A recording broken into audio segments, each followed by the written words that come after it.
The meeting will be starting shortly. While we wait, let's learn more about Exeter TV. Exeter TV is the town's public and government access channels, available on Comcast channels 98 and 22. Channel 98 is your channel. If you have an idea for a program, want to host your own talk show, or submit a film, we're here to get your content on television. On Channel 22, we bring you live and replay coverage of government meetings and other town updates. A third channel, Blue Hawk Media, is operated by SAU 16 and can be found on Channel 13, with all your school sports, events, and meetings. You can watch Exeter TV online at exeternh.tv, Apple TV, and on Roku. Find us on social media for extra content. Subscribe to our YouTube channel and hit the bell to get notified about live streams and new content. Tune in to our platforms every other Friday to watch the Exeter Biweekly Report, with recaps of recent events, updates from town departments, and messages from nonprofits in your area. If you head to our website, exeternh.tv, we invite you to sign up to our newsletter to receive monthly updates about new content, upcoming meetings, and more.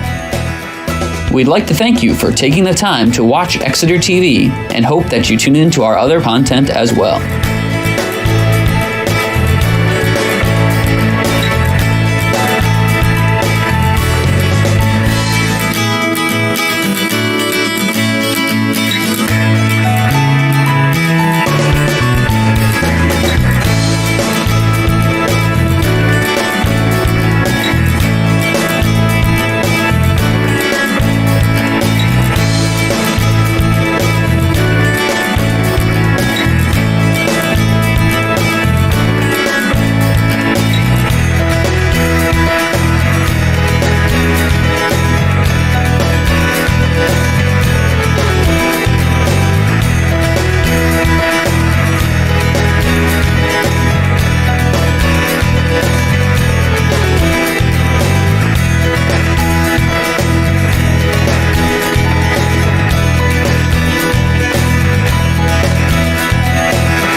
Good evening and welcome to the September 29th, 2021 Budget Recommendations Committee held at the NOAC room in the town office building. It is approximately 6:30 p.m. My name is Bob Kelly. I'm the chair of the committee and like to proceed around the room and do introductions, starting with Corey Stevens. Corey Stevens, JD Hill Ave. Doreen Chester, Finance Director. Kathy Corson. Somewhere. 3 Folsom Street today. Russell Dean, Town Manager. Judy Rowan, Prentice Way. Hi, Anthony Swan, 7 Marlborough Street. Liz Canada, Columbus Ave. Nancy Belanger, 1 Mill Street, and if you will indulge me for one moment, because I got permission to say congratulations to Liz and Molly Cowan on their wedding this weekend, and happy birthday to Anna, number 50, who isn't here tonight. Thank you. Thank you. And with us via Zoom is Christine Suter, the vice chair of the committee, as well as Chris Sigmund. Thank you two for joining us. And also with us is Nico Papakostadis, the chair of the Board of Selectmen. Thank you, Nico, for joining us. So just to go over, we have about the same number of people who were here in July. That is to say, only about half of us. But just to refresh everyone's memory, what we'll be doing is, over the next couple of months, breaking into a subcommittee review of our various budget sections. And we talked about subcommittee assignments last time. My recollection is that everyone is on the same committee as they were last year, except for Dr. Swan, who is going to be joining me on water and sewer. Okay. And that would leave Corey with Amy Farnham on DPW, and then everybody else is as they were last year. So I know that Nancy and Anna already have several meetings planned, and appreciate getting going on things. Thank you. And after tonight, we'll be able to start contacting the department heads individually and setting up our own meetings in preparation for our late October and early November get-togethers. Just as a reminder for the committee, subcommittee chairs to take minutes, and they don't have to be anything extensive, more just a summary of really what was discussed, the budget items, especially if there are any changes recommended to the budget, and then write up some simple minutes and make sure that those are forwarded to Pam in Russ's office, and she will post those meetings. In addition, the subcommittee meeting should be posted at least 48 hours in advance of that meeting, and Nancy has done quite well at advance posting that. Thank you. Not your first rodeo, right? No, experience. I think that would pretty much be it on the administrative. We'll talk about some of the CIP stuff that we had started conversations on in July after Russ's presentation, but really like to focus the meeting tonight on the presentation of the FY 2022 budget and any preliminary discussions thereof. So Russ Dean, Town Manager, will make such a presentation. Thank you, Russ. All right, thank you. First thing I'd like to say is the assessed value of the town. We're likely to see a 1.2% increase in the net taxable value, so that's always a good figure to throw out there to begin the conversation. We had a reval a couple of years back, as you recall, and that revaluation resulted in a 24% give or take increase in town value. So it's... Excuse me, Russ, can you pull your mic in a little bit closer? How's that? Thank you. So a 1.2% increase in the net taxable value is what we're looking at for 2021. So when we go into the tax rate setting this year, that's what it will be. So we can count on that. We have forecast another 1% for...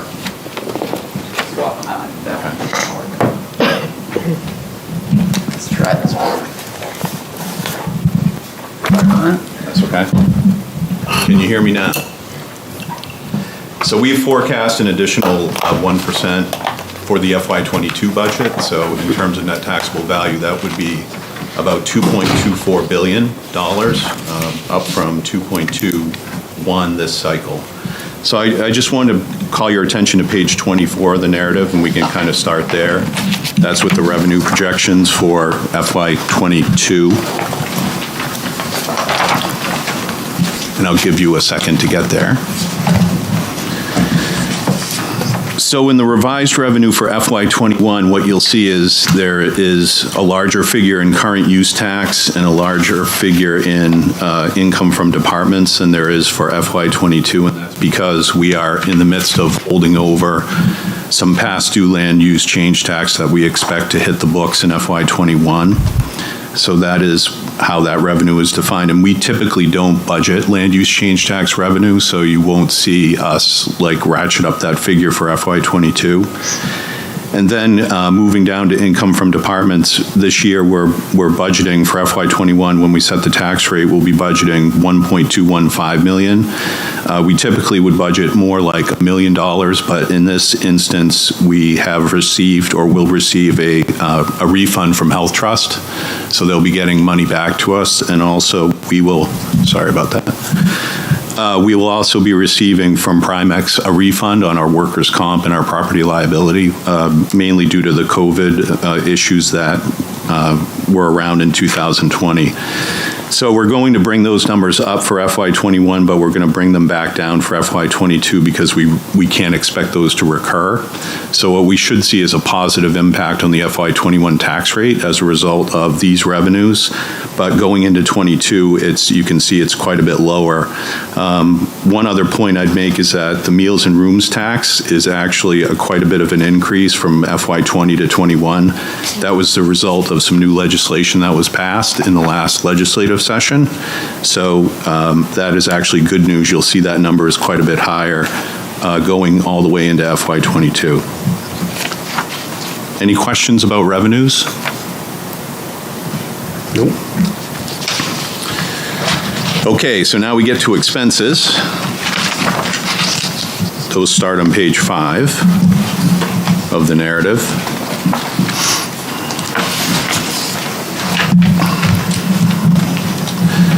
So our starting point this year is $20,566,002 for our general fund budget, and that increase is a 3.39% increase over the FY21 budget of $19,891,082. One thing I'd point out on that is the 3.39 is actually a gross budget versus the prior year. If you look at FY21, there was a police collective bargaining agreement that was approved, and that brought the adjusted budget to $19,917,541. So the actual increase is 3.26% over the approved adjusted budget of $19,917,541. And dollar-wise, that's $648,461 over the approved adjusted budget. Now that request is independent of CIP warrant articles, and those total an additional $328,135, and they're discussed on pages 21 and 22 of the narrative. And then in addition this year, what we're looking to do is another $269,770 in warrant articles are proposed to be funded from the general fund unassigned fund balance. So it's a little bit different than past years where we typically make a list of warrants and we put them on the warrant and they're generally funded by taxes. But because of the dynamics of the budget and the CIP requests, and the fact that we have $6.1 million in our unassigned fund balance right now, there's a recommendation to look at it a little differently this year. So as you go through the budget, you'll notice that, and I'm sure you'll have questions for me about it. So on page 6, you can see the tabs, the tabular budgets by department and function, which we usually set up, and from general government all the way down to the benefits and taxes budget, and you can get a snapshot by looking at that and see where the increases are in the main budget. Mainly, you'll see the increases are in general government, and this year in the Public Works General Fund area. Parks and Recreation is up 7.34%. And I'm just doing this at a summary level, but we'll get into the details in a minute. The library is up $42,884, or 3.97%. The debt service and capital is down $131,670. That's due mainly to the fact that we have not recommended funding any vehicles in that line, except for the 2 police cruisers that we normally do. So the lease purchases that are retiring are having a positive impact on that budget, bringing it down. And then the benefits and taxes budget includes the things like health insurance, and our health insurance reserve is in that line, and that's why it's $192,000. It's about $185,000 is the health insurance reserve. So that's why you see that increase percentage-wise. And when we get our health rating from Health Trust, we will reassign that $185,000 throughout the department budgets like we normally do. Any questions so far? Russ, back to page 5, the 269,770 in warrant articles that are proposed to come from general unassigned, right? That is independent of the 800,000 we were talking about back in page 24, the use of fund balance. Correct. Right? Yeah. Mm-hmm. Yeah. That's right. So that 800 is towards operating, if you will, and the 269 would be warrants if they get approved. Right, that's right. You're going pretty fast. Can you just refresh my memory on unassigned fund balance and recover later? Increased by that. So can you just refresh my memory on some of that? What can I refresh on? You said there was a fair amount of money in unassigned fund balance that was going to offset some things. Can you just... So every year we have our general fund surplus, which is an audited figure that represents all of our revenues and all of our expenses. And then we have an uncommitted amount. And that is that number higher this year than usual? Is that what you implied? the number has been growing, so it is higher than it has been in the past. Yeah. So the feeling is that in looking at that, we can spend some of that down, and that's why the budget has been presented the way it is. Okay. Does that help? Every year, monies from the general fund balance get allocated to the budget to keep the tax rate lower. Right.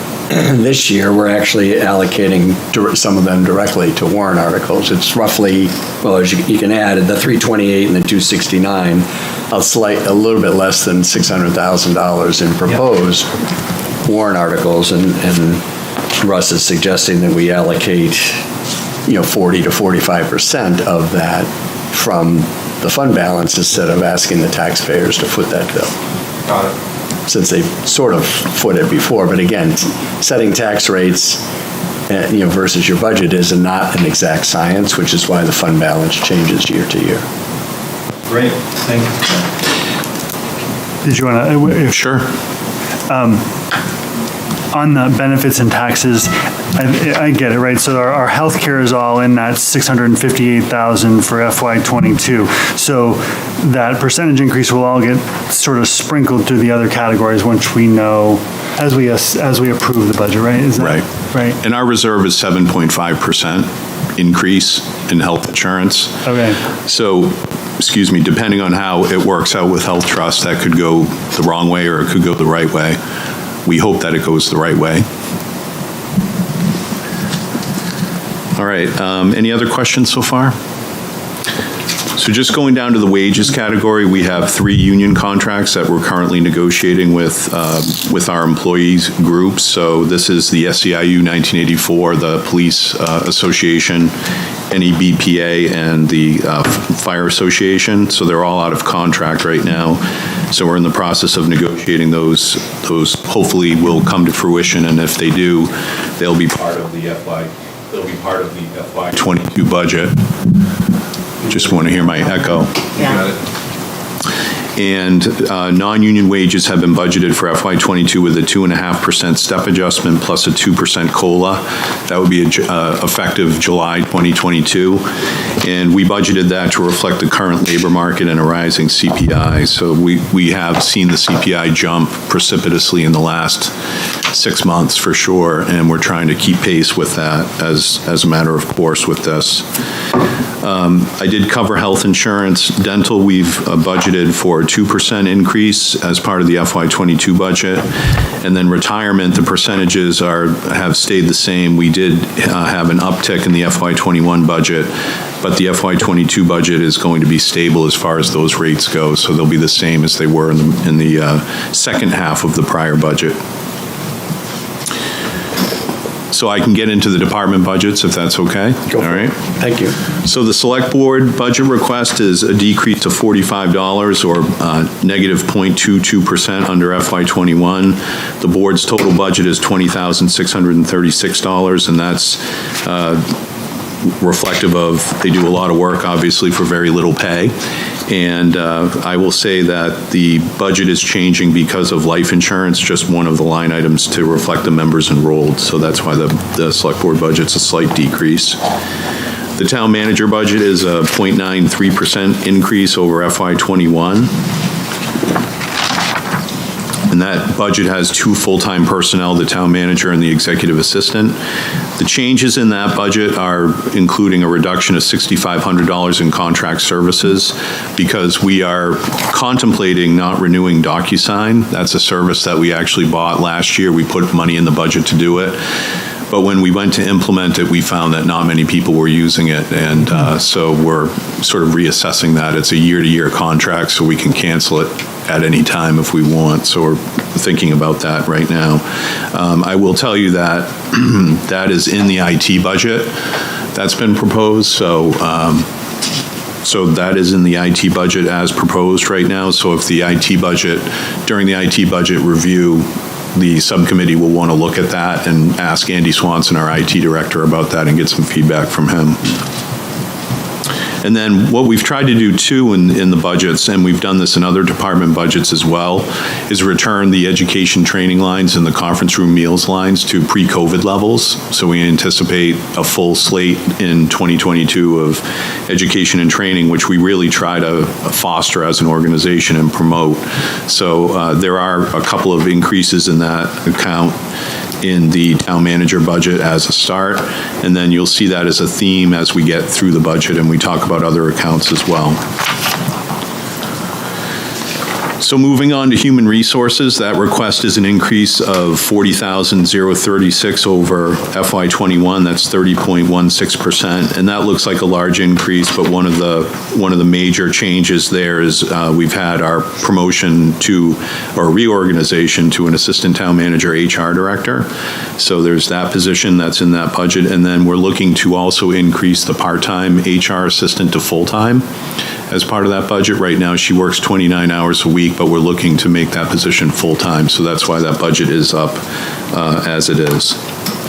Then we've also made adjustments in that budget to education training accounts for Munis training mainly, and also budgeted $15,000 in that account to address, in that department, to address several outstanding reclassification requests. So we have a system of reclassifying positions. I think the committee members are familiar with that, and we actually have 3 or 4 that are outstanding, so we're trying to bring that back to full funding for FY22. Transportation is pretty simple. That's a $1 placeholder, and that's just in the event we want to use it. We don't typically use it. It's $1. It doesn't do much for us, but we can spend general fund money against it if we have it, so that's why that's there. Then in the legal budget, there's no increase in that budget. It's an $80,000 budget request.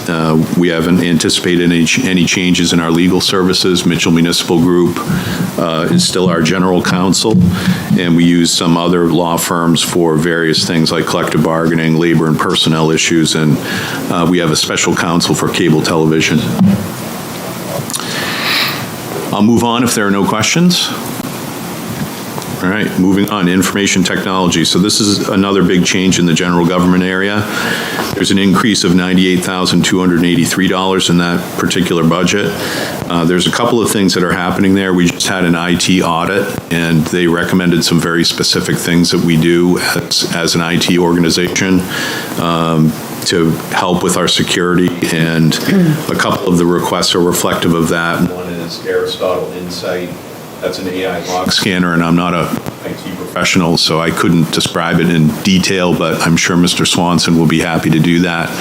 That is $14,200, and then we've reduced contract services by a net of $3,000 because of fewer contract services needed. This is will be the second year of our new full-time network administrator, so that's also part of that budget increase. And so there's an additional $5,000 for, it's called network penetration testing. That's been recommended by the IT audit that we do more of that. And again, IT will be able to explain that during the subcommittee meetings and subsequent all-day meeting that we have. And also in that budget is a request to $53,000, which is a fairly significant request, but it's to support a full server storage refresh. We need more capacity in our system. We're starting to be challenged in that area, and so that $53,000 is geared toward solving that problem. So that's why that is there. And then finally, in that budget, the PC account has been increased by $6,350, and that's to support more PC purchases in 2022, because these were put on hold in 2021 due to other needs. We had other things come up in IT along the way that we had to dedicate those funds to. So that's why that is an increase. Any questions on IT? All right. Next is trustees of trust funds. That's the same budget as it's been in the past, $891. It's paid to the chair. It's a stipend to manage all of our trust funds, of which we have quite a few between the town and the school. And then the moderator, that request is up $377 or 50%, and that's due to the fact that we have 3 elections in FY22 instead of the one that we had in FY21. So there'll be more elections going on in FY22. Then the town clerk's budget is an increase of 3.27% or $11,915 over FY21. That's mainly wage and benefit changes in that account, and there are a couple of things, smaller accounts like education training that are, again, returning to pre-COVID levels, so it's increasing by $1,800. And then there's a small software agreement increase, and travel reimbursement increased $400, and that's to reimburse those that attend the training out of the town clerk's office, and that's usually done in Concord or North Conway. Then the elections registration budget, that's an increase of $12,945 or 107.36% over FY21. Again, that's directly related to the number of elections. Sorry, it sounds like my mic keeps cutting out. It does. Does it? It sounds like it, yeah. Yeah. It's tough to cut out and then cut back in. Yeah. you're just getting going, and then yeah, it's just during the percentages, right? It cuts out during the percentages. Sure. Absolutely, I know. I'm starting to wonder. So there will be 3 elections in FY22, the town election and then the state primary and the general election, and that's really contributing to the cost of the elections budget. So that's the entirety of general government. Any questions on that? Okay. Well, there is. If I could just ask one quick one. So I'm seeing a lot of notes for general government for putting back the travel and seminars and things like that. Have those resumed in person, or are they still via Zoom? I mean, this is something I can ask. Yeah, a lot of the training opportunities actually have come back in person. Okay. There is some variation in it, but I think by and large, I would say that at this point, people are going back to conferences. They're going back to driving in-person seminars and that sort of thing. That's more the norm now than it was. Obviously, yes. Yeah. Thank you. Okay. So the finance area budgets are an increase of 2.26% overall. The request is $707,455. This is the finance, treasurer, tax, and assessing office. Within those budgets, the finance budget is up 5.78%, or $19,560. And again, that's due to all of these budgets have had some adjustment for wage and benefit changes, unless the accounts are entirely union, and if that's the case, those increases would be part of the warrant article that we talk about. So some have not been changed. But the finance department's accounts in FY22, they are including an increase in $5,000 for the GASB 7475 valuation report. That will be part of our audit, and we need to fund that in order to get a clean opinion. And then an increase. You did it again. Is Bob back there? Maybe he can. Okay, you're back again. I'm back. Yeah. 2 microphones. Do you want to try? He put a note on the video feed that Yeah, unfortunately, it's just going to keep happening. So you can kind of try swapping around mics, but they're all having that problem. They're all the same. That's the thing we talked about before they got to get recorded. Okay. He's just making a point that we have to. That's right. yeah, Well done. It's budget season. is it 53% or $52,000? Sorry for interrupting. Thanks. No worries. And then there's an increase in the Munis software agreement in that account, in that budget of $6,746, and then travel reimbursements up $1,100. And then audit fees have been reduced in the finance general account by $3,250, and that's because we're allocating a greater sum of the audit fees over to water sewer. That's reflective of the work that is being done during the audit on water sewer. We have quite a few more capital projects in that area that we concentrate on, so that's why those funds have been moved over. The treasurer, there's no increase in that account. The treasurer is an elected position. It's paid a stipend of $8,864 per year. It's been paid that same stipend since I started as town manager, so it's been a long time. And the treasurer, we're lucky to have her. Sue Penny is her name. She does a great job for us, and she does it for very little pay, so we certainly appreciate that. Can I interject that, wasn't there also a position for a part-time or help for her, and we just took it away? We went through probably 3 or 4 budget cycles having budgeted for a deputy treasurer. Right, a deputy, that's the But word. we were never able to make one So we took it away. appear. Right. We were So never able to make it happen. My point is, she does her job and a deputy position job at the same time. Right. For the same funds for how many years?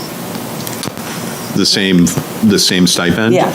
For, since at least 2005, and maybe even before that, because that stipend was inherited from Don Bravant. That's what he was paid. So, it's been the same over the years. So, and the treasurer in the town, the elected treasurer, is actually responsible for dispersing all the cash and cash reconciliations, and it's not a position you want to play around with. It's in a very important position in the town. Does the town prepare the recons and then she reviews, or does she actually have to do all of the? I can answer. Yeah. She does part of it. She clears the checks, because we cleared it with our auditors that, she could work on parts of it, but then, she'll tie everything on her own, and we'll tie everything on our own.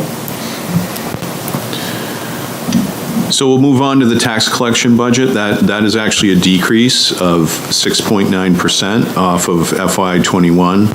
And that is because we were accepting a recommendation by the department to discontinue the lockbox. They feel like we aren't getting the benefit from it that we would otherwise need. So that is a $5,300 decrease. And then there's also a postage decrease of $1,500 related to the lockbox cancellation. There's also changes in wages and benefits due to a retirement in the department. We hired somebody new in the department early in FY21, and so that budget is down from FY21.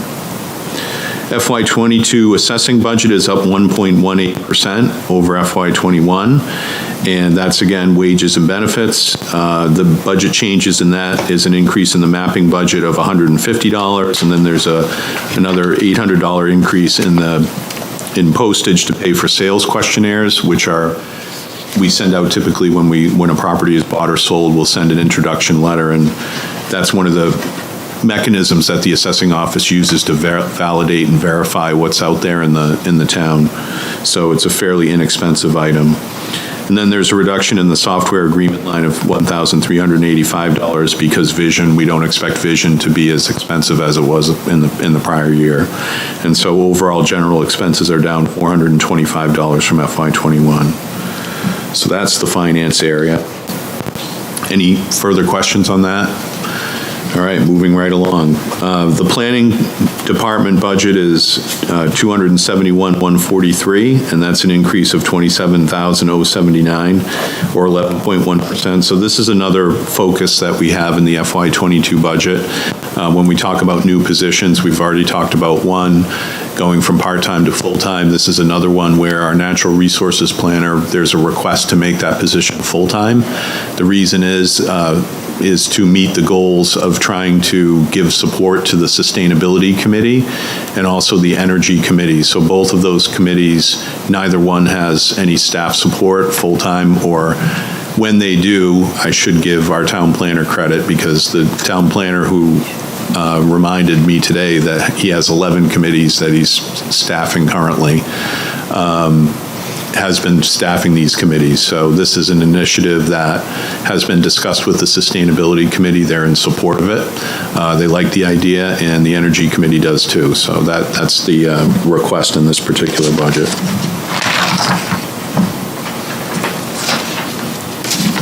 There are a couple of other nominal increases there, but I won't bore you with the details. You can look at them. Travel reimbursement, and then there are some nominal dues increases as well in that particular budget. Does this mean that our planner gets some of his time back? Because I know that he should. Yeah.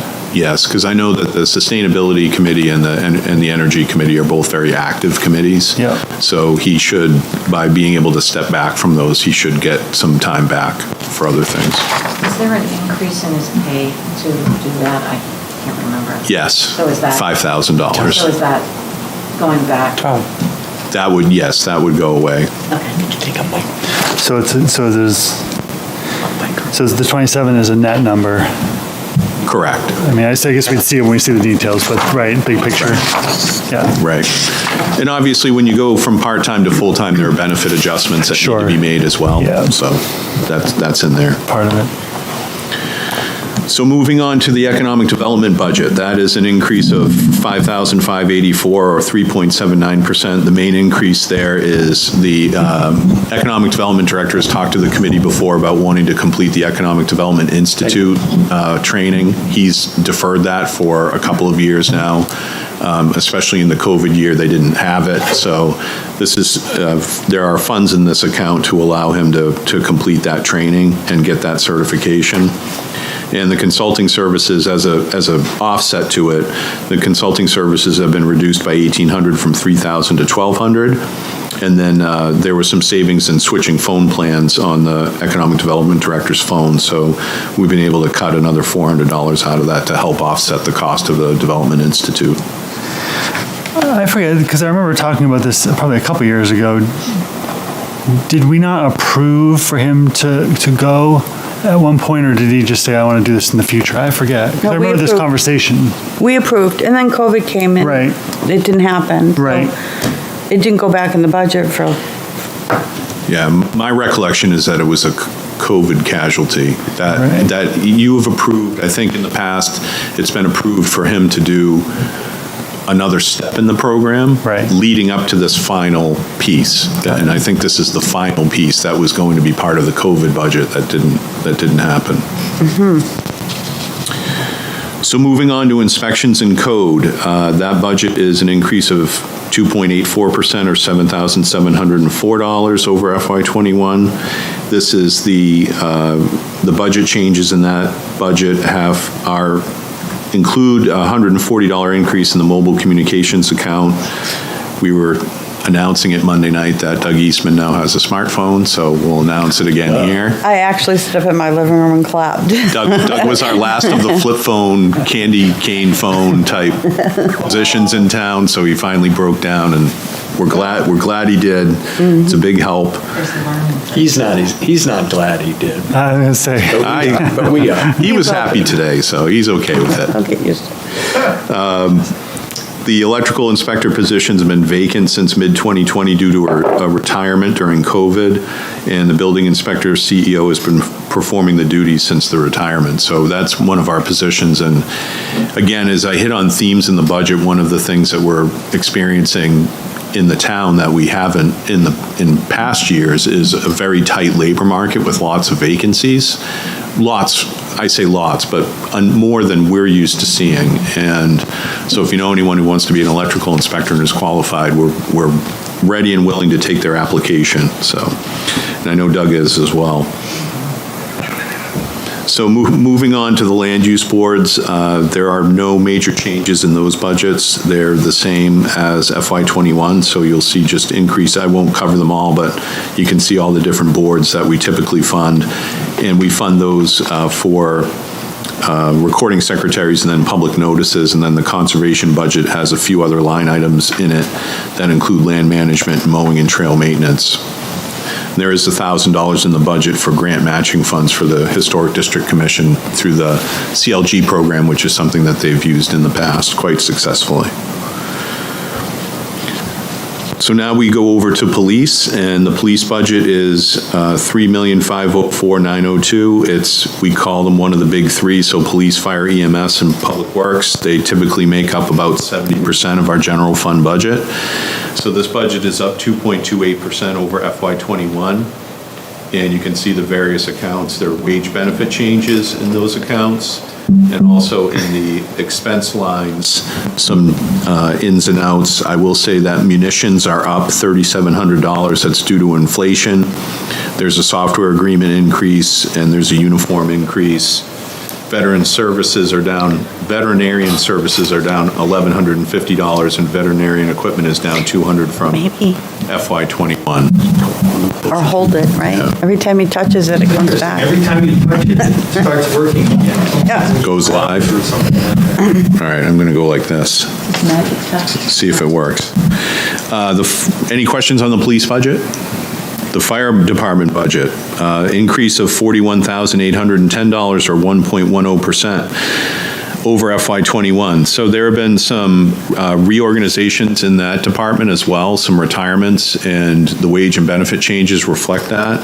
Also, the department is looking for 2 new firefighters in this budget, and the 2 new firefighters would cover, right now we have 4 shifts, 2 of them have 7 firefighters, 2 of them have 6.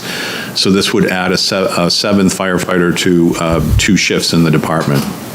And this has been recommended by the CPSM study that we just had commissioned as well. So these are positions that are being recommended by an outside consultant along with this budget. Slow down for just a second. So you say 2 new, you mean 2 additional firefighters? 2 additional firefighters, yes. And that's after we had 2 additional how many years ago? Those are EMTs. All right. The last, I'd have to go back and look, but I thought the last additions we made were 4 years ago, yes. And those are EMTs, I think. They're paramedics. Oh, paramedics, okay, sorry. Right. Fire department. Well, okay, maybe not. Totally different. Okay. So that was 4 years ago. I believe 4 years ago, yes. Okay. And so, This is an attempt to reduce overtime and reorient the employee stresses and strains, which Judy has alluded to in the past. And we had put that off because of waiting for the study. So the study has proven that they need. Well, I wouldn't say it's proven, but it's suggested that those positions be added. And Have those studies to find this out.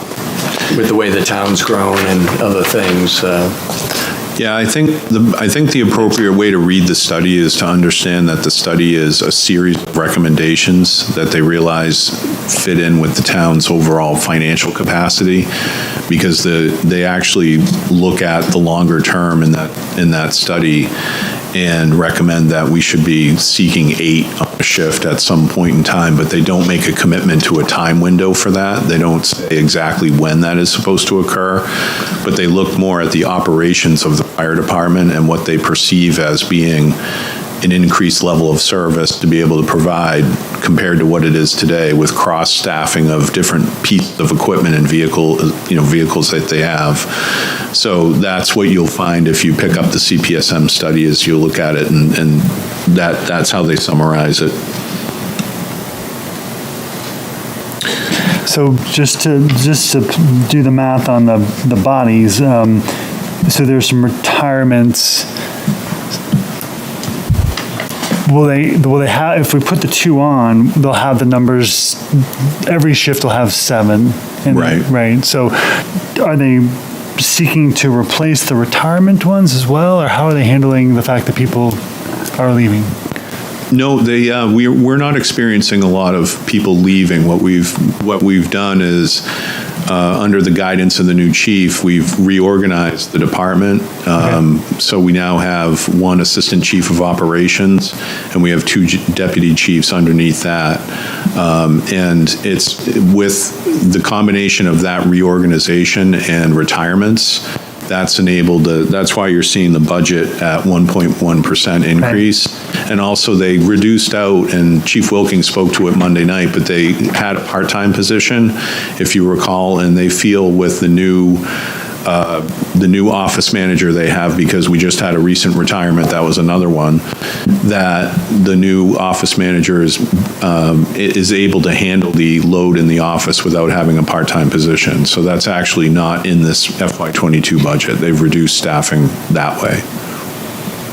Okay. So the sum of all those changes have led to a 1.1% increase in the budget, including the additional firefighters for 9 months. Mm-hmm.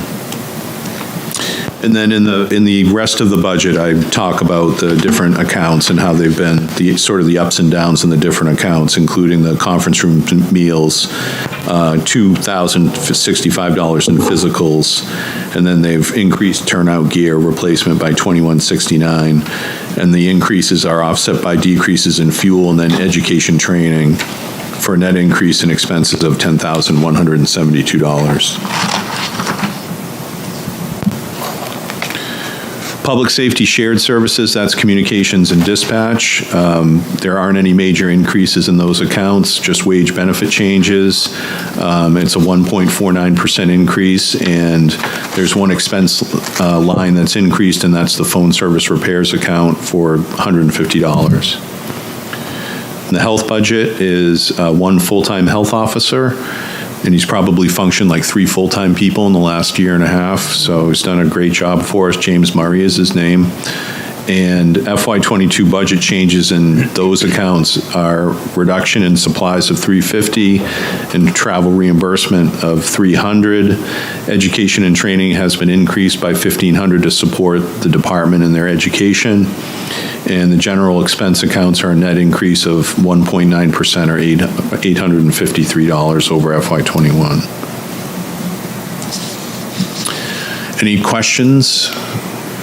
Sorry. Yeah, this was talked about on Monday night when you introduced it to the select board, and there was something mentioned, and I can't remember it now. I don't trust my memory. For James, did a law pass that's going to require him to take certain, like CLE or educational training things every year? New legislation, HB 79, that is requiring the health officer to meet with the select board at least once per year to give an overview of all of the public health issues in town. Thank you. Julie had talked about some stuff that was in a bill that didn't pass, so I got a little confused. Thank you. Yeah, that one did. Okay, so we'll move on to DPW. Administration and engineering is pretty straightforward. That's a 3.53% increase. Increase is $14,305 over FY21. And that's one of those accounts, again, wage benefit changes, and also they've added about $3,000 for conference room meals for trainings and education that have been reduced in the COVID budget. Highways and streets, this is one of the budgets that's changed. It's up $137,443, or 6.81% over FY21. The lion's share of the changes there are, if you look down the page, the $100,000 in restoration of paving funds to the highway account. And then there is an increase of $5,000 in the sidewalks curbing account and an increase of $10,000 in the storm drain cleaning account. And those changes are mainly inflation, looking at inflation and looking at trying to do more with sidewalks and curbing. But in terms of the overall budget increase, those are the larger accounts that are changed that are making up that increase. Snow removal is level funded at, or 0.65% change, an increase of $2,011 over FY21.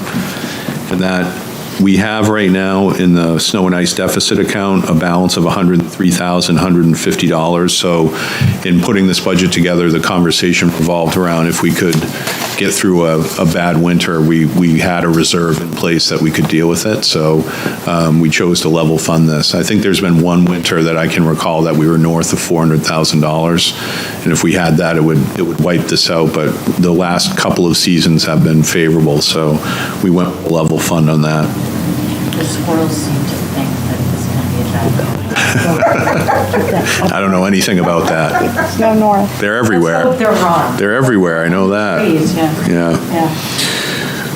So going on to solid waste is a 4.6% decrease from FY21, and the budget request is $1,324,555. The main reason for that decrease is in the last budget, we had a slope repair related to our landfill out at Cross Road, and landfill monitoring was the account that held that, and now it's been reduced by $58,965, representing a one-time reduction.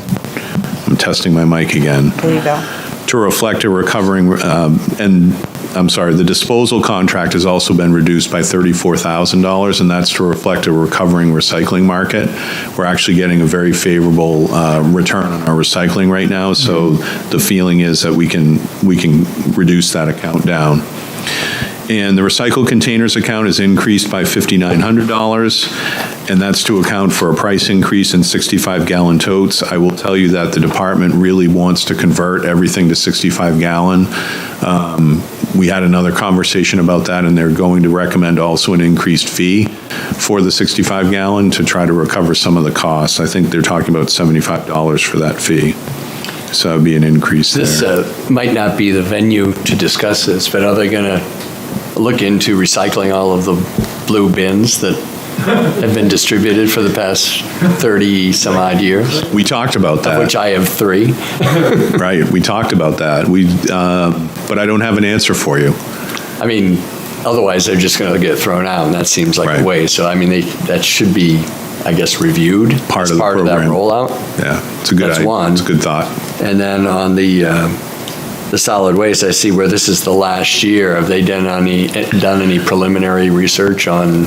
Because I know when we signed the last 5-year contract, it went up quite a bit, right? Because of the market at that time. Do we have any anticipation going into next year? The feedback that I got is that the market is actually worse right now than it was 5 years ago. That the players that are involved in the market, has been some consolidation. Yeah, and right now we're actually working with Waste Management on a revised contract or an extension to carry us through.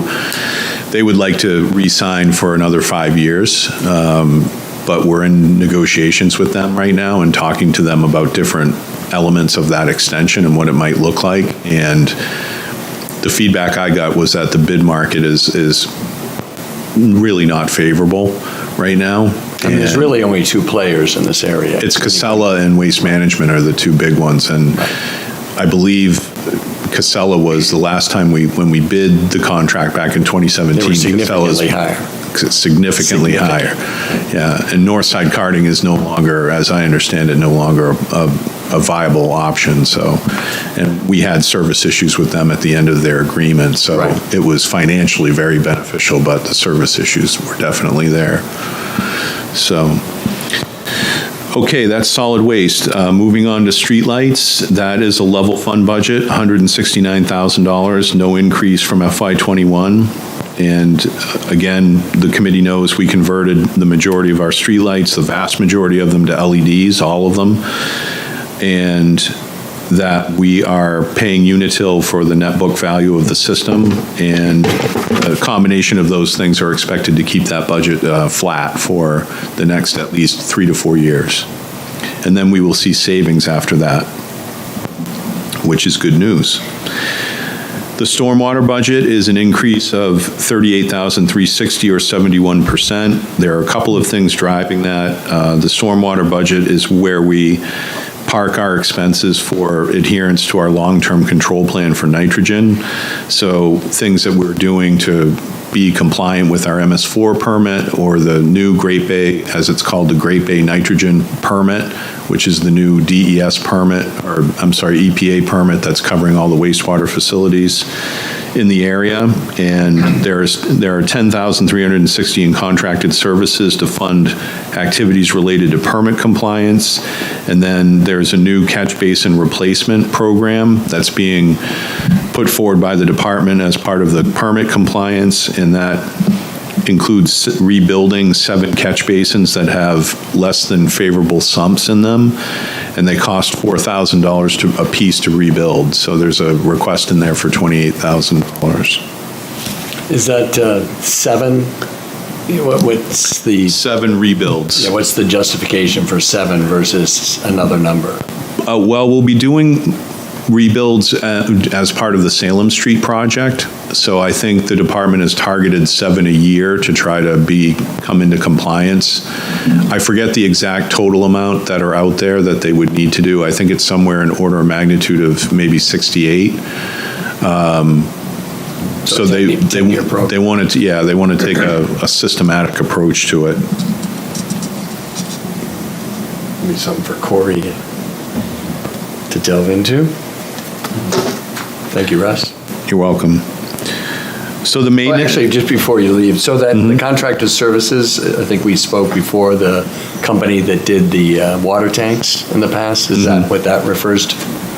We were going to have a company, review or do the management of the stormwater system. Is that what that contracted services is? Or is that just cleaning? No, that's just, I think those are just permit compliance issues.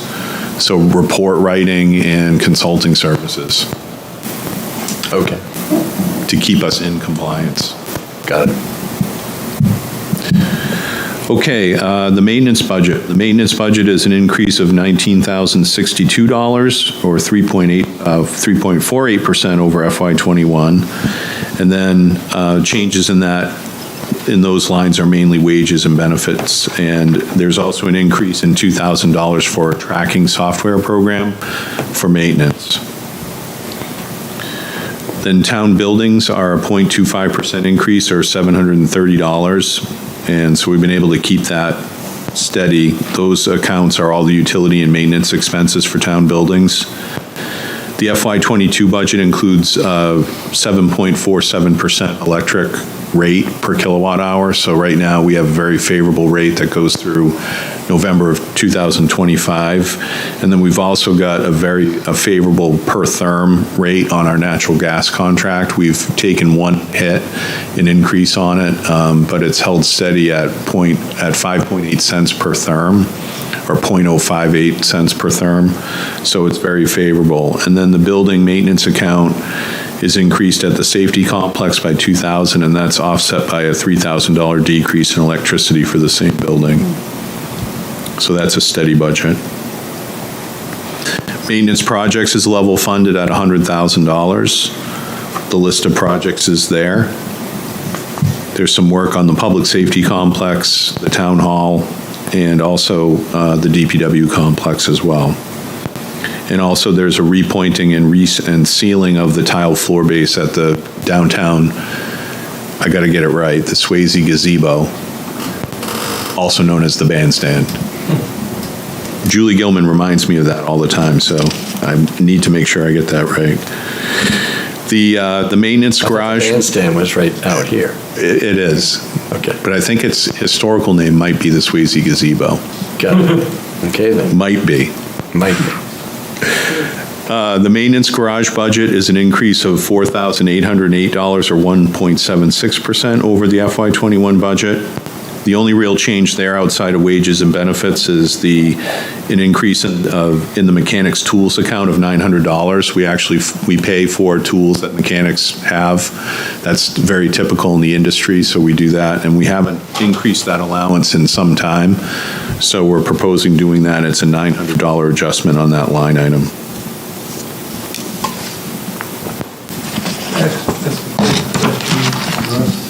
Sure. Maintenance projects, we can tackle that in more detail some other time, but would the gazebo and the, whatever it's called, the gazebo in the parkway fall under that category if that were to be tackled, or would that be tackled some other way? In other words, I'm talking about the bandstand in the parkway. Right. The bandstand in the parkway is actually due for some maintenance in the next month or so. Okay. It's going to have the roof redone. Yeah, and the post. And the posts, right. So that's already on the radar. Yes, a company called Construction's been commissioned to do that, and I know they wanted to wait until the summer season was over with concerts and the like, so. All right, good. I'm glad it's on someone's radar screen. Is it Thank you. the pavilion? Yes, the pavilion. The pavilion? Yes. As opposed to the gazebo? As opposed to the gazebo. Got it. So we move on to welfare and human services. So the welfare budget that overall budget is down 0.94% over FY21. And as you probably know, my executive assistant, who I call assistant to the town manager, Pam McElroy, she's in charge of the welfare human services, keeps her very busy. The welfare budget in FY22 there's an increase in non-direct relief expenses of $40 and a reduction in direct relief expenses of $465. The electricity line is reduced by $1,500.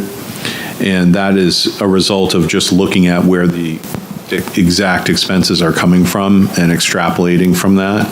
So that's why that's a reduction. And then the Human Services Funding Committee, of which Christine is a member, and she's on with us, right? So the committee reviewed all the human services funding requests for FY22 and came up with an amount of $105,105 in the FY22 budget. So that is the number that they're for. That's a little bit less than the number from FY21. And then there's an increase in the dues line of $100 for membership in an organization called Housing Action New Hampshire, which is an organization that tries to find housing for the homeless and do other like things. So that's in that budget now. You're out again. I know, my mic makes me want to eat it. Don't want to eat the microphone. So we'll move on to Parks and Recreation. That request is $42,581, or 7.34% over FY21. In the recreation budget, they've had some significant changeover in personnel. Obviously, they've changed over at assistant director, and then the rec coordinator has been moved up to assistant director within the department, and then a new recreation coordinator was just hired. Her name's Tara Barker, and she started this week. So she was prior the assistant director at Newmarket. So she moved over to Exeter. We were able to get somebody who's quite talented, and the benefits are increased by $30,740 as a result of the changeover in personnel. So that is something that happens when you change personnel. So those are the increases there. And then in the parks budget, it's up 5.09% over FY21, $11,345. Again, mainly wage and benefit changes resulting from a change in personnel. Greg has requested also to buy an enclosed trailer for carrying parks equipment. They currently use an open trailer, and the equipment purchase line is increased from $2,000 to $5,000 to support that. And in addition to increasing that, there's been a decrease in landscaping supplies by $1,000 in the equipment supplies to help offset the cost of the new trailer. So general parks expenses are $90,450, which is actually a decrease from the FY21 budget of $91,215.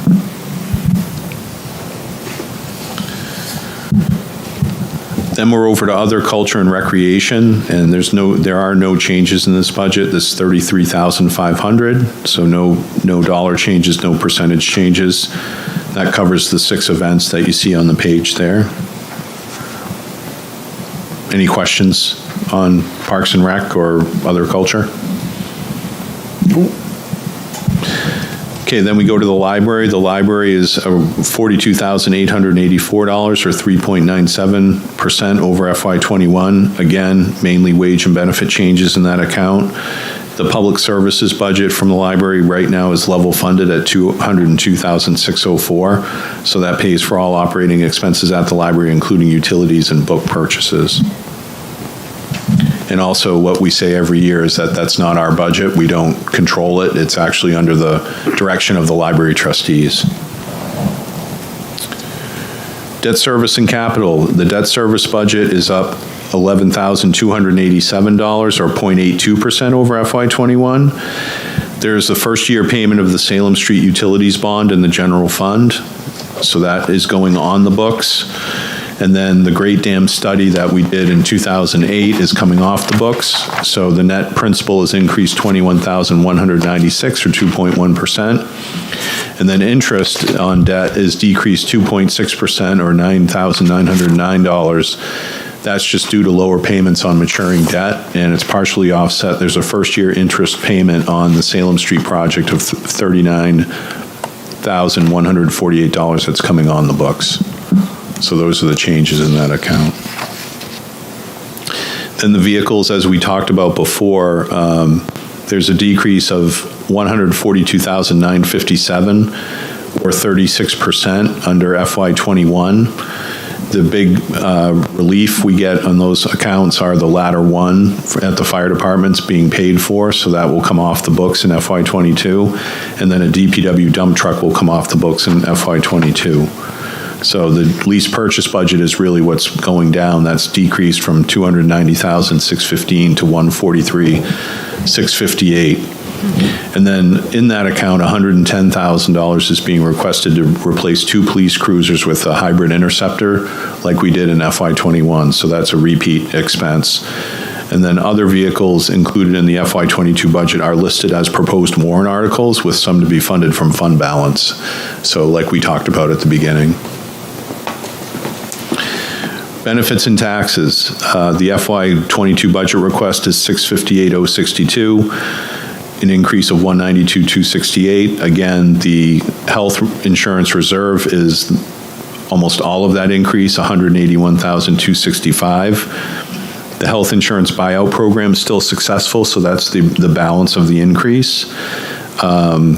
The unemployment budget, the workers' compensation budget, and the property liability insurance budget are also all part of this budget. And we're in the CAP program still with Primex, so we should not see our premiums increase more than 6% per year.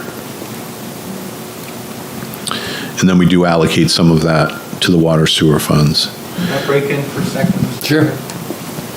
Back to vehicles for just a second.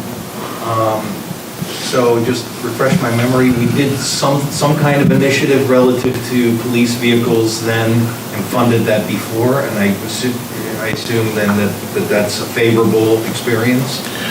So the feedback that I have is that it has been favorable from the police department. So this past year was their first year of purchasing the hybrids, and I think it's gone very well. The chief seems to be happy with that. And when we went into it, we knew that they were a little bit more than a normal cruiser would be, but they were more environmentally responsible. So the feedback that I've received from him has been good on it. Okay, we'll quiz him later, but it sounds like he's on board, so that's good. Trust but verify. Exactly. That's good. So again, we go to the total general fund budget, $20,566,002, an increase of $648,461, or 3.26 over FY21. So that is the budget piece of the presentation. Mr. Chair, where would you like to go? Keep going? Yeah, why don't we go over the bond issues and the warrant articles just to sort of complete that part of the discussion, and then we can wrap it up. So in terms of bond articles, we're looking at three. The first is the 10 Hampton Road property purchase, and I just want to point out for the committee tonight that in the packet, it's $1,150,000. That's the purchase price for the land and building. There is also an initiative by the Parks and Rec Department to renovate the building to the tune of $100,000. So when the bond issue is brought forward, it will actually be $250,000 to accommodate that renovation. We would fold it into the bond cost. And then the second bond article we were looking at was Pickpocket Dam modification. And since this was written, the $300,000, we've received a grant for $40,000, two grants, one for $40,000, a coastal resilience grant, and then another for $75,000 from DES. So that amount is down to $185,000 now, which sort of puts it in that pocket of maybe bond for it, maybe not. So as the budget process unfolds, and I know DPW is also looking for other outside funding to help pay for some of that, so we may be able to either take that off or put it on at a lesser amount on the warrant. And then the third bond article is the West Side. For just 1 second. Yeah. So is this part of the 600,000? I think it is. Of the total, no, it's not actually. So it's not part of the total town warrants. Remember, we had talked and there was like $600,000 in warrants. I thought this was part of it. No, it was originally set up to be a bond article. Not a warrant article. It would be a warrant article, but a bond, a borrowing, as opposed to a straight fund. So. Yeah, I mean, we can talk about that. That this would seem to be a candidate for, potentially more general fund, funding for that as opposed to a tax rate. Mm-hmm. Just because of what it is, we've sort of dragged it out for years, and it's one of those things that we've never really gotten a clear, definition as to what our obligations are. So, yeah, it seems like we're going to the well a couple of times on this. So, yeah, we can talk about it. But I like your write-up that it might be considered for an alternative funding source. I think we should think about that. Right. It's nice that we got the grants, though. The grants are nice, and if DPW is continuing to work on other sources, that's great. But and if it gets down into that 100-150 range, that's on top of the 110-ish that they've got right from in the past. Right. So something to think about. I would agree. And the 10 Hampton Road is not in CIP just because of when it came together and timing? Right. Correct. Yeah, okay. Exactly right. Just because of timing of when the property became available to us. So the third article on the borrowing side would be West Side Drive area reconstruction. That's a design borrow. So similar to what we did with Salem Street, where we borrowed the money to design the project, and then we went out for a bond for final design and construction. That's what that amount is.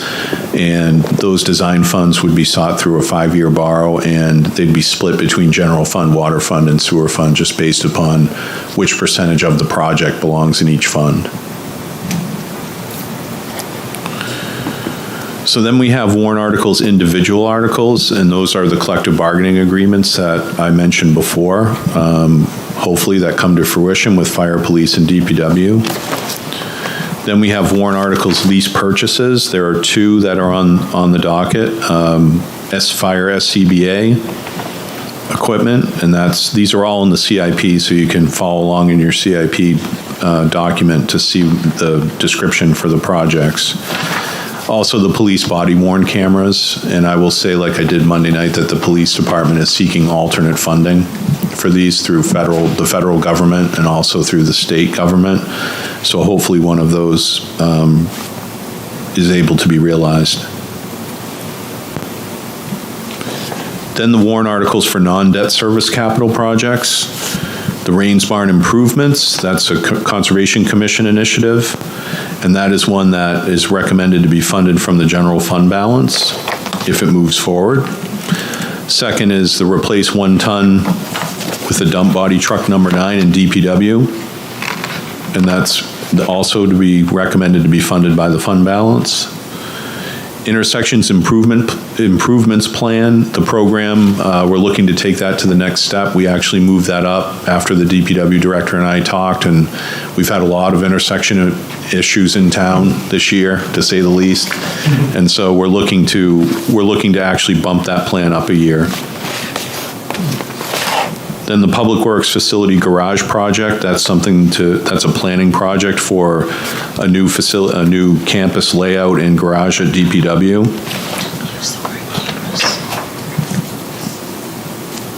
Okay. I don't know. Sorry. $20,000 general fund, $15,000 water fund, and $15,000 sewer fund. And that's reduced from $75,000 in the CIP after talking with the DPW director. So there's some deferral of items on that list, and I've itemized them in the narrative for you to see. The Parks Improvement Fund from Parks and Rec, that's another CIP item. The request was $150,000. That's being brought forward at $50,000. So basically bringing that amount down for the FY22 budget year, knowing that we may have a significant bond article going forward. Then Car 3 replacement in the fire department, that's another recommendation to be funded by the fund balance. That's a 2010 vehicle, so it's past its useful life. And then the facilities condition assessment is an initiative brought forward by the facilities committee, and that's on page 2 of the CIP for a full description. And what that would be is a consultant would be brought in to conduct a facilities condition analysis or assessment of our town buildings, and they would create a replacement schedule and a program that would be able to be used by the maintenance department to follow along and create a CIP and create specific items for replacement. How is this different from what the facilities committee itself has been doing? This is a project that's being put forward by the committee, so it's something that they have been discussing in depth, and I just really refer you to their meetings because they're all online and you can watch the conversation about it as far as the project goes.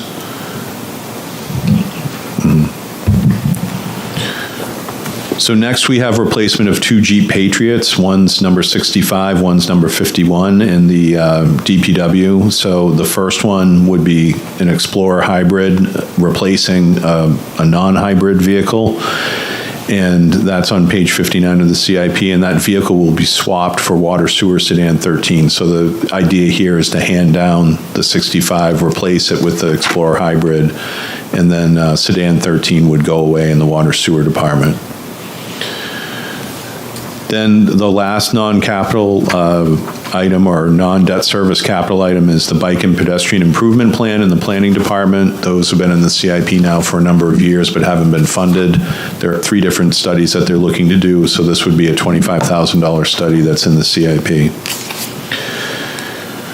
So those are the articles, and then there are ARPA-funded projects. These are 2 CIP items that, in researching the American Rescue Plan Act, we've been able to figure out that they would qualify for funding. That's the Great Bay Total Nitrogen Permit. So there's a full description of that project in the CIP on page 17.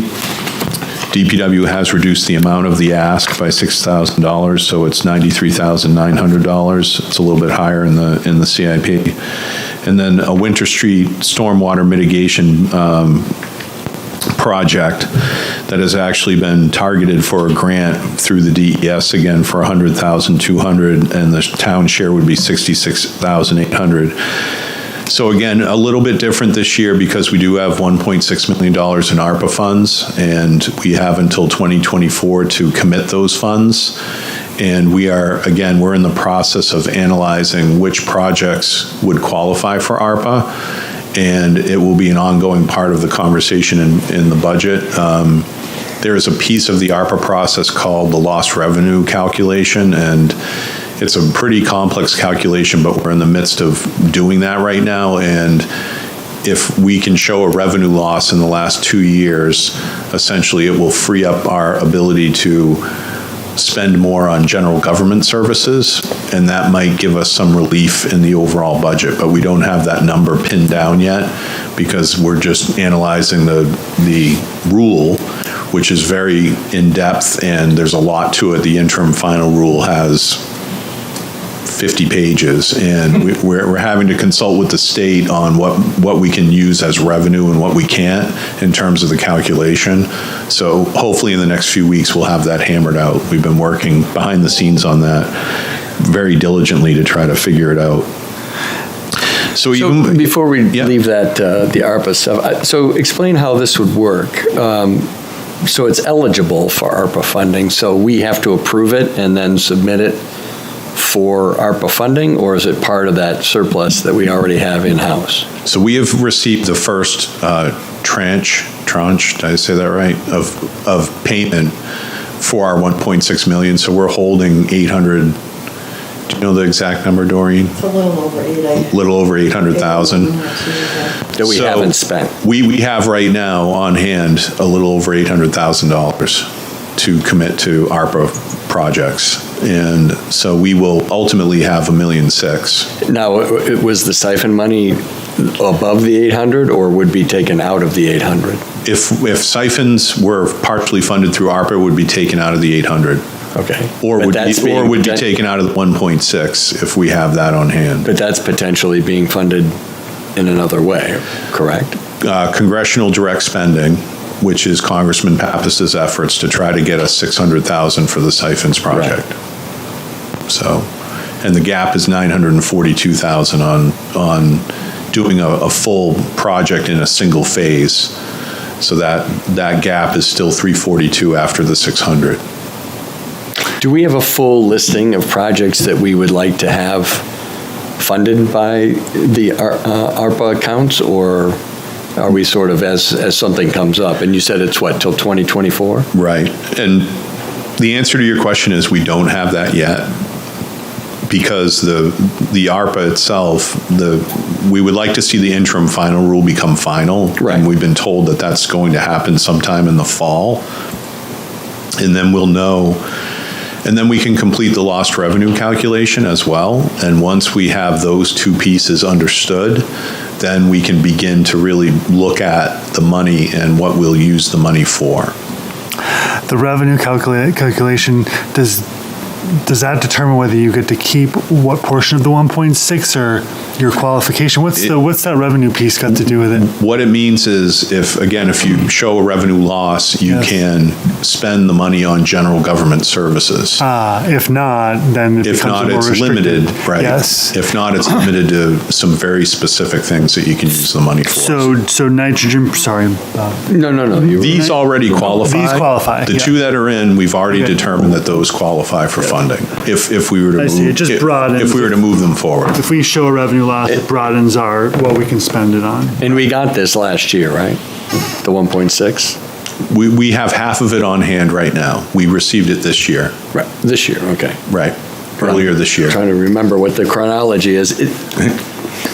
Well, I mean, it seems like this might almost be premature, that we should sort of get all the technical aspects straightened out. And it'd be nice to do some, wish list planning. Because I would hate to start approving things and then find out in 2023 that there's a $600,000 project that we really, really wanted to do. And it's been sort of hanging out there for a while, and we don't have, alternative funding for it. Right.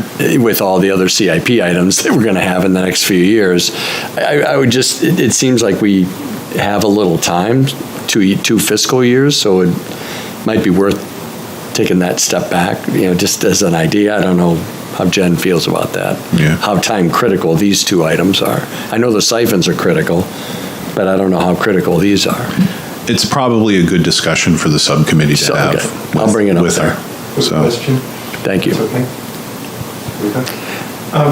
With this ARPA funding, since it's all new to me, is this in any way analogous to other projects where the funding is contingent on the town voting for matching funds with warrants, or less so with these ARPA-related projects? the ARPA funds can be spent straight away without any match. I mean, if we felt like we wanted to go to the town with a request for matching funds, that would be a little different. But it's not a requirement for the expenditure per se. No. Okay. No, That at least makes that easier in terms of choosing your project. It sounds right. like. What happens here is the select board accept the funds as unanticipated revenue, which they've already done one tranche on that, and then they'll accept the second shipment of funds when it comes in next. I think it's supposed to come in next year, early next year, and then the funding will be able to be spent from the board. We'll go back to the board with a project or something to spend it on, and they will have to vote to approve that. Are these funds limited to public works style projects? So they're limited to water sewer infrastructure projects, and then anything that is COVID related is another issue that can be dealt with through these funds. Public safety, it gets a little bit intricate. I can get you the list. There are like 4 specific things that they talk about with ARPA funds. Building, air filtration. Yeah, anything that, if it can be proven that it's to deal with COVID specifically, then it can be used for that purpose. Ton and I will talk to Jen about it in the subcommittee. But that list broadens if we can jump through the revenue decrease hoops. Right. Or is it still in that sort of venue of? Like cybersecurity, dealing with that particular issue is also on the table with the ARPA funds. So as we work through things like the IT budget situation, we're looking at that as a potential offset for that, some of those expenses as well. Can I ask you a sort of procedural question? So we have $1.6 million, 800 in hand.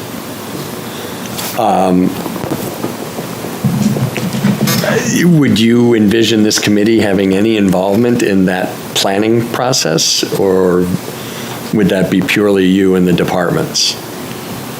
I mean, I know this is not money we're necessarily asking the taxpayers for, but the matching funds aspect of it is an intriguing wrinkle, as it were. Some of these, there might be some wish list items on Jen's agenda or Andy's or somebody's, yours, and it might add up to $2 million or $2.4 million or something like that. And so it might be worth spending some time allocating, or prioritizing, and then if there's some excess required, then figure out maybe there's some matching in there. I mean, I think we're always willing to take, you're the Budget Recommendations Committee, I mean, we're always willing to take your feedback and input on, if as you go through the budget process, you see the same things we see, and you have ideas, or there's something that comes up. I mean, we're sort of consumed behind the scenes right now with reading these 50 pages of rules, 100 pages of rules, and trying to figure out the reporting requirements and making sure that we're meeting all of those requirements. And we're having probably 3 to 5 conversations about ARPA a day just between myself and the assistant town manager.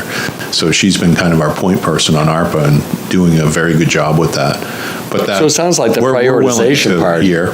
might take a little bit off your shoulders, Yeah. at least in starting that process, and then, so that you could deal with the pure technical aspects of the funds. Yeah. And maybe we could start conversations with the departments on what they would foresee falling into this, and then sort of shake out a game plan. Yeah, and I think that would be fine, and if the feedback came through, we'd evaluate it like everything else and see if it fits. I mean, right now, like I said, unless our first step is really to finalize that lost revenue calculation to see how expansive this is, because if you end up not in a position to spend money on general services, then it cuts out 80 to 90% of what you would be thinking about spending your money on. So it's pinning that down and getting the state to agree that what you've done is the right thing, and then going from there, and then it becomes a more productive conversation at that point. Yeah, could I ask a follow-up on that? So, for example, IT, the rules aren't firm yet, right? And how much do the department heads get into the nuances of it at this point? I mean, I think Department of Public Works probably is with you on the siphons and things like that, but how much would Andy be getting into all of these rules and nuances? Well, he wouldn't be reading them. He would be having conversations with Melissa Roy and myself about what we see as potential. Possibilities? Yeah, as Okay. possibilities. Thank So you. that's really where that would come in. By next week, maybe? Okay. Away we go. Thank you. Do you know if police and fire have been, you mentioned public safety as one of the items that ARPA could fund. Have they been asked about any projects that might fall under this? Or? Yes, they've been looking at it. They've been looking at it for the SCBA equipment. They've been looking at it for even the 2 additional firefighters because of the COVID connection there. So those things have been brought up already. So these aren't really items that we would recommend, they wouldn't be voted on necessarily because they're not being, the taxpayers aren't being, and the ratepayers aren't being asked to fund them. Right. It'd be more just sort of throwing out, again, seeing how big the pie is, and if there's any requirement for the town to have any, if there's any excess funding required. Right. It's a one-time pie of $1.6 million, so. That still has 2 years available. That has 2 years available and is under the authority of the select board to spend. Got it. So.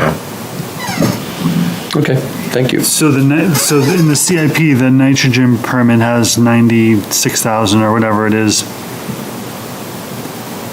So that potentially wouldn't go before the voters then for this year. It would Right. just be funded through ARPA. Right. Got it. Yeah. Anything ARPA funded would fall back to the select board to make that final call. So the 2024 is a commitment deadline, and then there's an extended year or two? To spend the money. To spend the money, correct? Right. Committed by 2024 and then Spend by 2026. And then there's a regular reporting system that they've set up for what they call non-entitlement units, which is what we are. And is there an approval process, like you hear back, yes, we agree that, Yes. spending on that permit was okay, you're good for the 90s? Yeah. There's a third that party question. that's administering the ARPA funds at the state level. So it was funneled through the state and then down to the municipalities. Right. So that's who we're checking with on the different issues that we've got with ARPA. So you have someone to consult with on, well, this permit is, that is eligible, or this isn't, before you go down a rabbit hole that. We do. Yeah. Okay. Yeah. So it's helpful. Great. Thanks for explaining that. So with all that, there are a list of deferrals, 7 of them, which I won't go through them, but they're all in the CIP.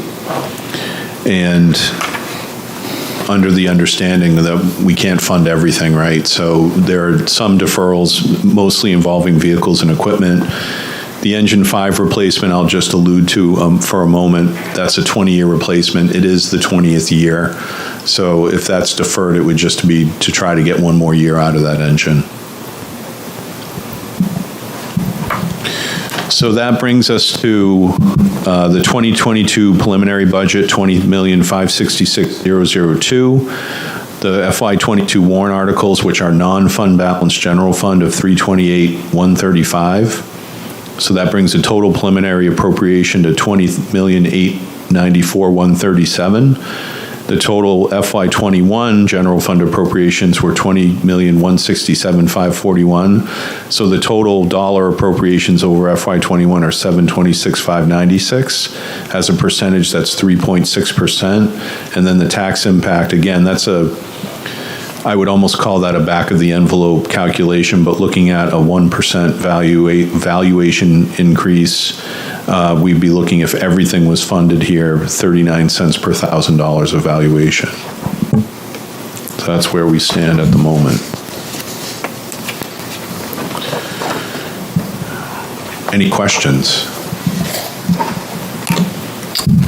Nope. Okay, why don't we, I think we probably got into the weeds a little bit more than we maybe should have on an introductory night, so why don't you just do a quick overview of the water and sewer funds, and again, we'll wrap it up. So the water budget is an increase of 4.92%, or $199,311 over FY21. And the total sewer fund budget request is $7,449,750, and that's an increase of 6.19%, or $434,386. So I'll get into the program budgets briefly. I'll just go over those. In water administration, that's up 5.76%, or $23,595. The main change there is, again, wage benefit changes, and then an increase in response to the latest lead copper rules. So we'd like to do a lead service line replacement plan, so that there's an increase in $5,000 in consulting to do that. And then we have increased the conference room meals account to $3,000 for pre-COVID, bringing pre-COVID to current status. Then the water billing budget is an increase of 12.24%, or $20,954 over FY21. Budget changes there are an increase in the audit fees that I talked about with the general fund, and then an increase in the software agreement line for Munis and MuniLink, which will be our new water sewer billing software that's being implemented as we speak. And then there's an increase in the travel reimbursement line and an increase in the education training line to allocate a portion of Munis training to water sewer budgets. So Munis is our fund accounting system, and we have a lot of modules that we need training on, and so that's why that is there. The distribution budget is up 2.15% over FY21, $18,765. The news there is that the fire department is out of the fire alarm monitoring business, so now fire alarm communications has to be paid for by the town. And so we have a contract for that in the water distribution area, and you'll see it in other areas like the water treatment plants as well, and the water distribution portion are for the pump stations. And then there's some software increases for People GIS, and then meter replacements have been increased by $3,000 to replace more meters in the water system to keep them up and running in a current state. The water treatment budget is an increase of 2.7%, or $22,192 over FY21. So there's the changes there. There's a increase of $12,000 in the lagoon cleaning line item for cleaning the surface water treatment plant Clearwell. And then supplies lab equipment has been increased by $2,000 to increase testing to comply with Safe Drinking Water Act. And then lab testing is increased by $2,000 for the lead copper test ramp up and Safe Drinking Water Act revisions. Then water treatment chemicals have been increased by $4,000 for account for inflation on the chemicals that we use during our water treatment process. Then the water debt service budget is up 4.74%. That's $59,835. And the changes there, the first payment and interest and principal and interest on the Salem Street Utilities Project, second payment on the groundwater surface water assessment program, and then some good news there, we retired some final debt on the JD Hill Waterline project. That was retired in FY21. All right, JD Hill is finally out of debt. Finally. I knew it felt better to live over there. So, water capital outlay is increased 10.47%. That's up $53,970 to $569,300 overall. So this is one of those things in the budget where vehicles and equipment, because they're self-supporting funds, you see vehicles and equipment being requested in the water and sewer fund separately under capital outlay. So there's a couple of requests that the department has there, and also the water budget is carrying $460,000 for what I would call pure system capital outlay. And then during the conversation with the water sewer manager, he is going to present a proposed contract with Suez. They're our tank maintenance people, and they've proposed a contract to take over maintenance of the clarifiers and filters at the surface water plant. The first year cost of the contract is $335,412. So that's one of those contracts that, like the tank contracts, for the first few years of the contract, they are more expensive, and then it drops off quite a bit in year 4 or 5 of the contract. But they're typically like 10-year agreements that we have with the company. And they have done a very good job on the Fuller Lane tank and the Crossroad tank and the other tanks that they've been maintaining. And then there's an additional request for rehabilitation of the Larry Lane well and then rehabilitation of the stadium well, some smaller rehabilitation there. Then water fund bond articles, that's just the West Side Drive article that we referred to earlier. That would be the one bond article in the water area that would require water funds to help pay for. So that's the water budget. And the sewer budget mirrors the water budget in a lot of ways, but we'll go through just briefly. The sewer administration budget is a 0.21% or a $993 increase over FY21. And this includes all the offsets from the general fund with different positions that are charged to the administration that have to do with water sewer. There are budget decreases, including a reduction of $20,000 in consulting services, offset by a smaller increase in the legal expense line for permit issues, and then conference room meals, bringing that back from pre-COVID levels. And sewer billing, just like water, is up 12.48%. So that budget is an increase of $20,954. The budget is $188,876. And the changes in that budget are the same as you would see over in the water side. Sewer collection up 1.65%, an increase of $12,115. And again, this is one of those accounts that has fire alarm communications in it, $1,000 increase in vehicle maintenance, and a $1,500 increase in GIS software. And I will leave that there. Sewer treatment, the budget is increased $98,792 or 7.43%. This is basically the large increase here is in lab testing, again, for nitrogen compliance and testing and reporting that out for compliance with the Great Bay permit, and then $22,500 in equipment maintenance for a solar bee maintenance contract. Sewer debt service is up 6.33%, and that is reflective of the lagoon sludge removal project coming online in the debt service and the sewer portion of the Salem Street Utilities project. Sewer capital outlay increase is $41,374, 19.21%.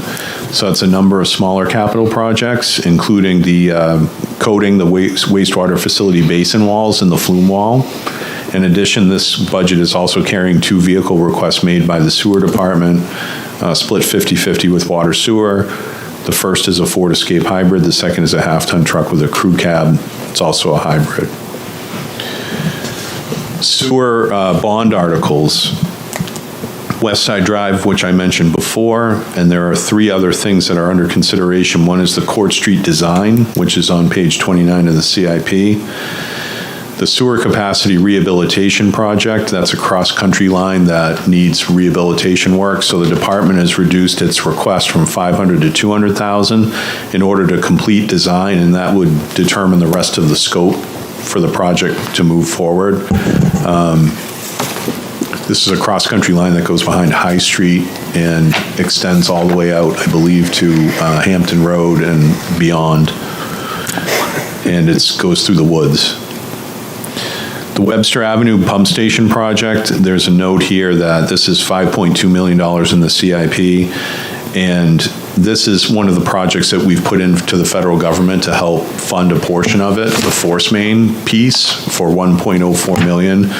And then, excuse me, my comment here was that the project is still being evaluated overall, and it might be deferred due to increased costs. So it seems like as we work with that project with the engineers and they look at the capacity issues and the things that are needing to be done to that pump station, the cost seems to be increasing every time they take another look at it. So move slowly is my advice, and make sure we get all the information fully understood with it, because we wouldn't want to dive into a project this order of magnitude without making sure that we kind of knew what we were getting.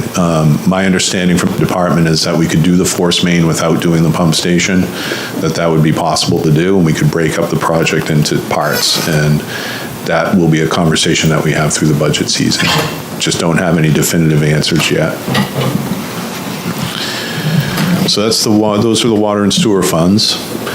Then the revolving funds, we have three: the cable TV fund, the rec revenue, the rec revolving fund, and then the EMS revolving fund. And we've estimated revenues for that. Those are non-appropriated funds, so they're I don't want to say they're off book, but basically they're not approved by town meeting.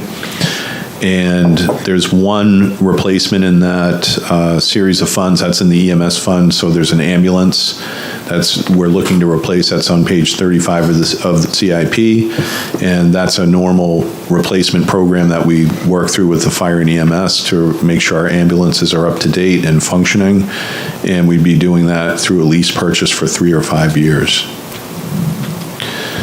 So with that, Mr. Chairman, I also want to recognize the finance department, because they put in a lot of work on this as well. And, with putting the numbers together and gathering all the data and putting the budget together, which then becomes this preliminary budget. So I just wanted to acknowledge Doreen and her group over in finance that do such a great job doing that. And that is all I have. Well, thank you, Russ, and thank you, Doreen. Appreciate you putting this together and the discussions thereof.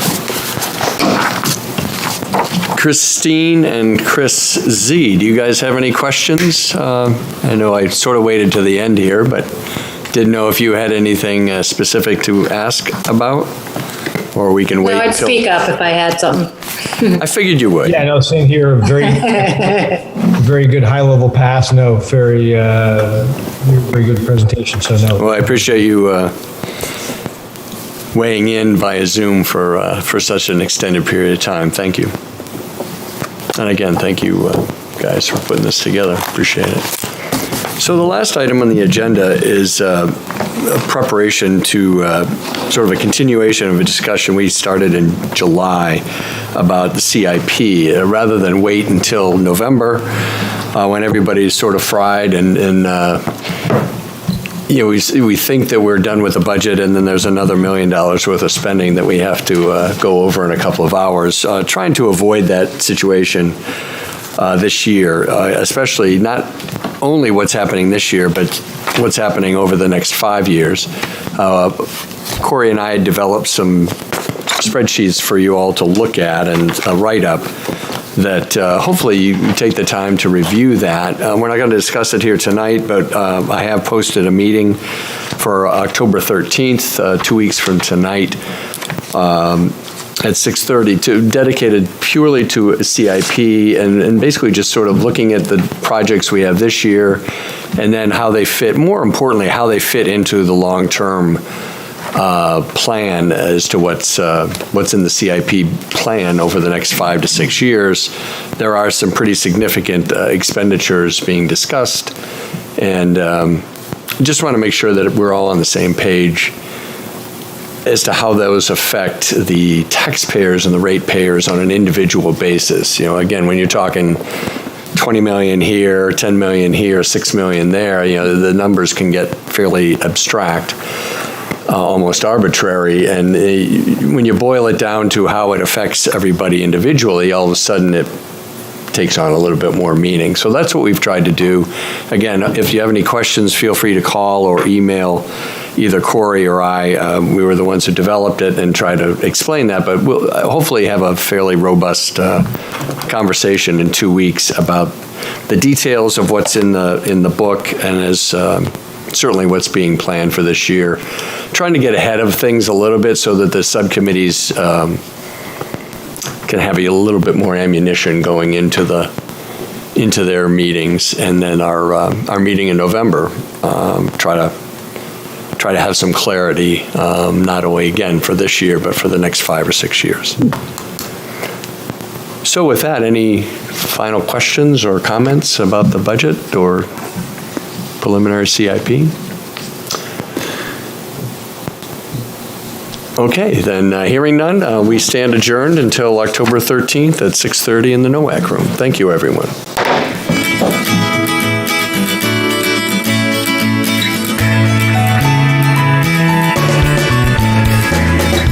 Thank you for tuning in to Exeter TV. Exeter TV is the town's public and government access channels, available on Comcast channels 98 and 22. Channel 98 is your channel. If you have an idea for a program, want to host your own talk show, or submit a film, we're here to get your content on television.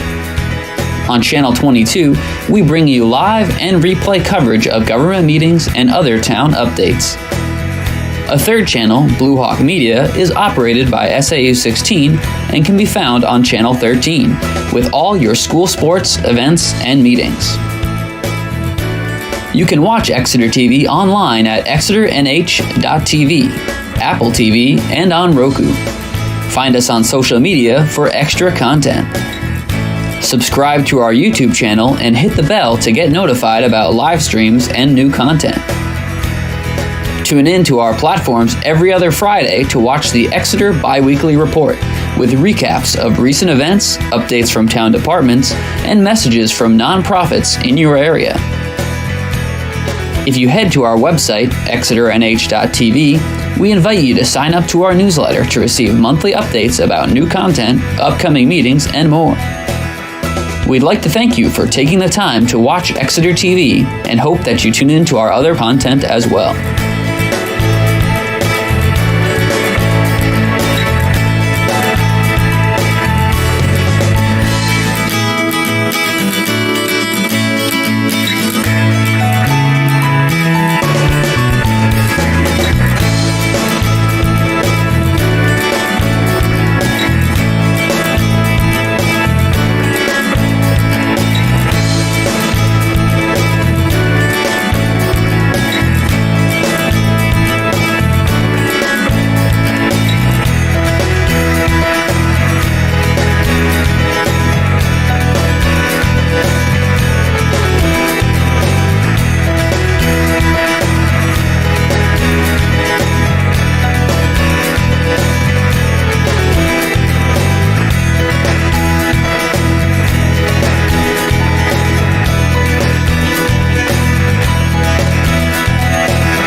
Thank you for tuning in to Exeter TV.